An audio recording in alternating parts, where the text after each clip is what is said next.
Magandang gabi, bayan! Ito nga po pala si Bricks ng Anda na magbibigay ng update patungkol sa dalang dilubyo ng Bagyong Rolly at Bagyong Ulysses. Ito nga po pala ang TV Patrol na nagpapatrol 24 oras. Narito ang update sa Barangay Makaleng sa bayan ng Anda. Tunghayan po natin ang interview sa isang mamamayan ng Makaleng, Anda, Pangasinan sa kanyang mga hinaing sa Bagyong Ulysses. Ano po masasabi niyo sa bagyong ito? Ito ang pumasok sa amin, hindi tubig, kundi mga damo. Gano'n po kalakas sa tingin niyo ang bagyong ito? Malakas na malakas. Natumba pati mga puno. Pwede niyo ba ipakita yung mga puno? Punta ka na sa likod. Mga kapuso at kapamilya, nakita niyo naman ang dalang dilubyo ng Bagyong Ulysses sa tahanan ng isang mamamayan ng Barangay Makaleng. At ito ang mga dahon ng kawayan na pumasok sa bahay ng isa nating kababayan na taga-Anda. At mga kapamilya, kakapasok pa lamang ng report na ito. Ang report na ito ay patungkol sa isa nating kababayan sa Anda na nawalan ng hanap buhay dahil sa dala ng Bagyong Ulysses na malakas na hangin. Natumba ang kanyang mga pananim na saging at ito ang tangi niyang pinagukunan ng hanap buhay. So tunghayan natin ang report ni Madam Kapuso Rasimil patungkol sa lalaking ito na nawalan ng hanap buhay dahil sa kanyang nasirang mga pananim na saging. Anong nangyari sa yung mga pananim? Ma'am, nakita niyo naman po, tumba lahat ng mga pananim ko. Wala na kaming income, yung mga saging na tumba na. Kuya Will, tulungan niyo kami! Kuya Will! Kuya Will! Live po ba to? Live po ba? Kuya Will, kailangan po namin ng tulong. Wala na kaming income, yung mga sagingan namin na tumba na. Wala na kaming income, Kuya Will. 6 na buwan na ako sumasama sa Tutok Tuwin. Hindi ako nananalo. Sana po matawagan niyo po ako.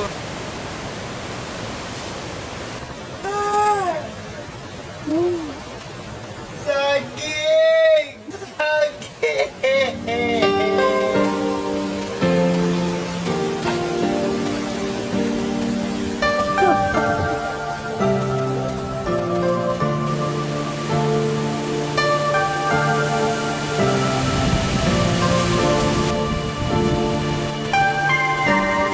Kuya Will!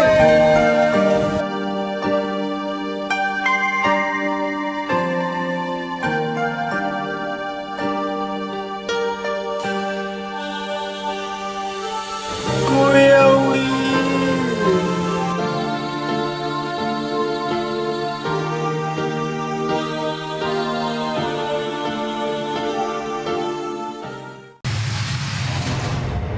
At natunghayan nyo nga ang kanyang pagluluksa dahil sa pagkawala ng kanyang hanap buhay ng mga saging. Pero hindi siya tumigil at hindi siya nawalan ng pag-asa. Kaya lumabas siya ng kanyang tahanan kahit nakataas pa ang signal number 3 sa kanilang bayan. Siya po ay naghanap ng mga buyer ng kanyang saging. Saging!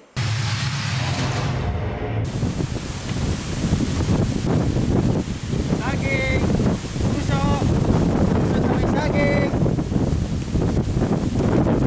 Saging! Saging!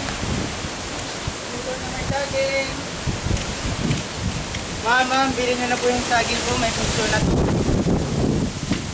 Bilhin nyo na po tong saging, may puso na po, 2 in 1. Magkano? 150 po. 20. 20. Hindi pwedeng 100. Bibilis mo naman tumawad mo, wala kang awa. Yun na nga. 50. 50. Sige, Ano yan? itlog nyo na Pambili po. mo ng pandesal. Sige, may itlog na rin yun. Sayang din. At ayun na nga, nakita nyo sa balita na may bumili na ng kanyang puso na may saging. At may kapapasok na naman na bagong report sa isang barangay ng Anda na tinatawag na Barangay Batcharaw ay may isang lalaki na hindi tumitigil sa pagputol ng mga daw ng saging para mailigtas ang kanyang mga saging. Tunghayan po natin ang video na ito na ipinadala ng isa nating kapuso sa Barangay Batcharaw. Bakit? Tigilan mo, stop na yan, oh. Ha! Barod, barangan. Ay, pasang tissue.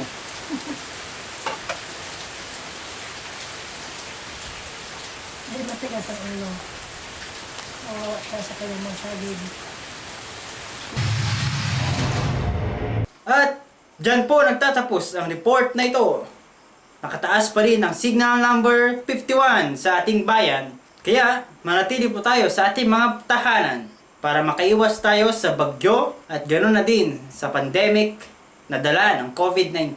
Please like and subscribe to my YouTube channel. That's my report. Let's go! Magsaw! Tining, tining, tining.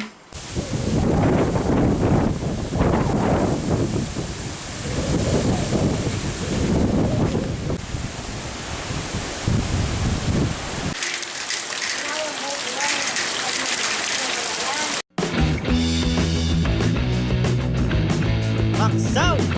Woo! So yun guys, bago tayo matapos sa vlog na ito, ay humingi po ako ng kaunting oras ninyo para po ipagdasal natin yung mga kababayan nating nasalanta ng Bagyong Rolly at Bagyong Ulysses. Ipagdasal po natin ang kanilang kaligtasan, kalusugan at naway gabayan sila ng ating Panginoon.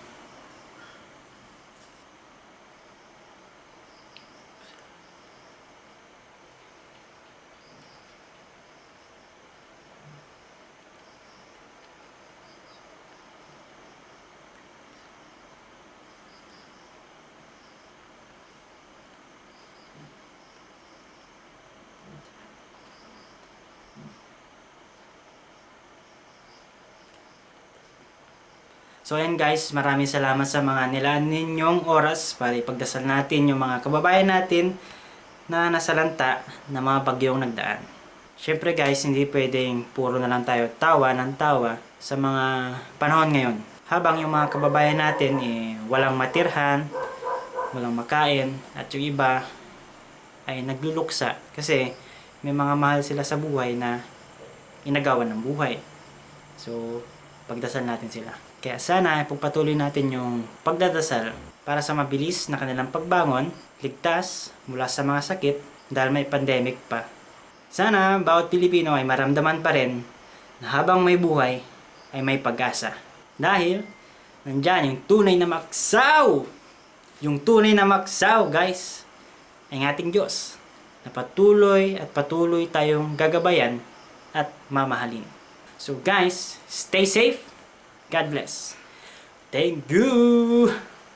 Maksaw. Woo! Let's go. So yun guys, thank you sa panonood at sana naparating ko yung message ng video na to.